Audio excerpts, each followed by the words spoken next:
Jake Paul versus Mike Tyson was good for the sport of boxing, and I really don't see how anybody can argue that. I mean, the numbers that this fight generated, apparently 65 million households on Netflix watched this event live, which is just an insane number. I think this is the most streamed live sporting event ever in history. In my opinion, in my lifetime anyway, this is the biggest fight of my lifetime. Mayweather McGregor doesn't come close. Mayweather Manny Pacquiao doesn't come close. This right here was massive. I mean, you've got people who don't even watch any sort of combat sports still talking about this event. I don't see how this wasn't beneficial to the sport of boxing. Now, I understand 65 million households. A lot of that, they were probably there just for Jake Paul versus Mike Tyson. But the trickle down effect that this main event would have had for all the other fighters on the undercard. I mean, Katie Taylor versus Amanda Serrano too. You think of how many people who had no idea who any of those women were tuned in to watch that fight. And Katie Taylor and Amanda Serrano delivered in that rematch.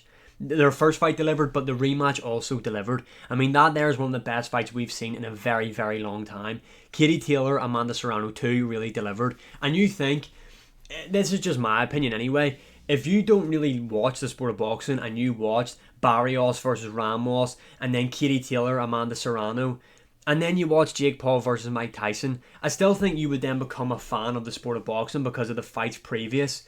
You know, two high level boxers competing, and they were very, very entertaining matchups. Now, I understand Jake Paul versus Mike Tyson didn't deliver to a lot of people. I'm kind of confused as to what people were wanting.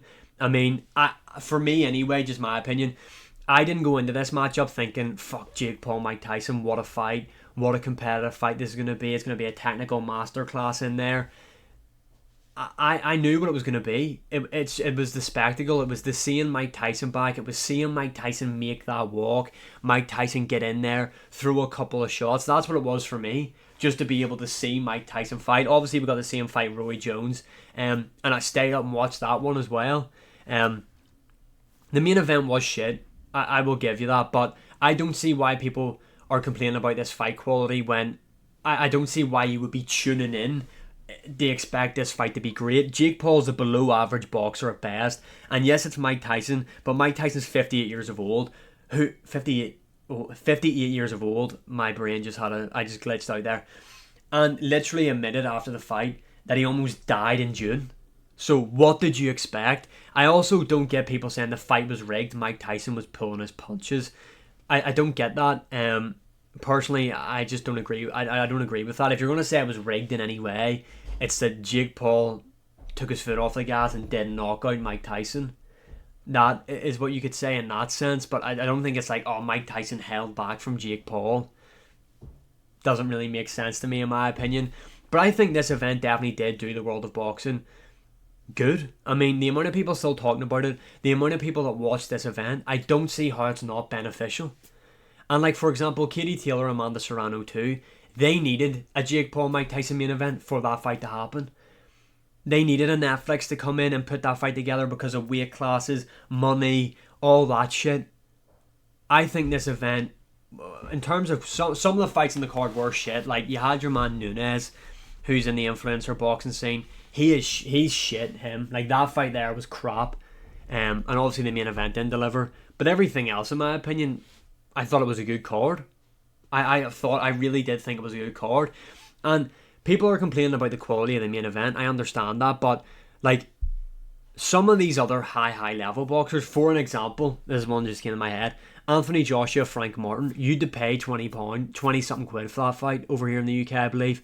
It was shit. It was also crap. But no one really complained about that. No one really shit all over that. I feel like people were so let down by this event because for some reason, I understand it's Mike Tyson, but a lot of people were expecting Mike Tyson to win, I seen online for some reason. I think this event would have went down as a success if Mike Tyson knocked out Jake Paul to a lot of people, but it was just never going to happen. I didn't understand people who thought he was going to win. Like, in the training footage that we seen of Mike Tyson, they were all 20-second clips of him hitting pads, and pads don't hit back. And when the fight started, for the first like 20, 30 seconds, we seen Mike Tyson put the pressure on him. So I don't really see why people are complaining about that.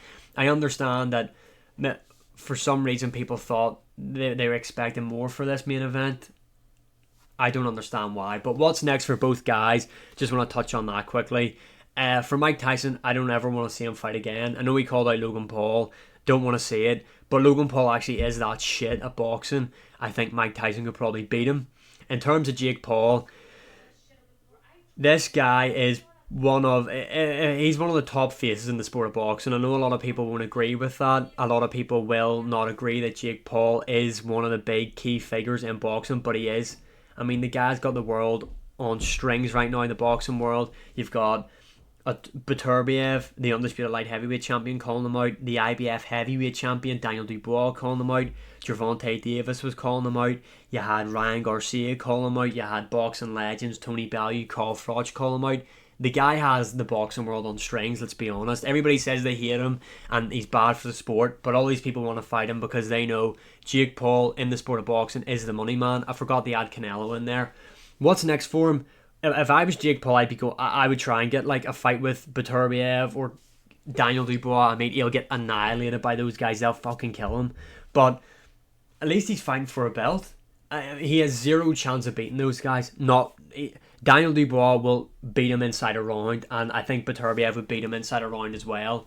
But to say that you fought for a belt after being in boxing for 4 years, and even if he was to lose to like a Canelo, Beterbiev or a Daniel Dubois, I don't think it ruins his career. See, that's the thing I don't get with the whole Jake Paul hate. It's like people hate on who he's fighting, but he's not an elite level boxer, so he's not going to be fighting for belts. He's not an elite level boxer. He's never going to get to that point, in my opinion, anyway. So it's like you just want him to lose. That's it. You just want you just want Jake Paul to lose, and that's fine. He's a polarizing figure in the sport of boxing. I like what he's doing in the sport of boxing. He's helped out in women's boxing a lot. He's bringing big events. He's getting these fighters who don't have big names, big platforms, big paydays. I don't see how you can't like that. How you can't like what the guy's doing. What's next for him? I thought Tommy Fury rematch, but he's fighting Darren Till, so I'm not too sure.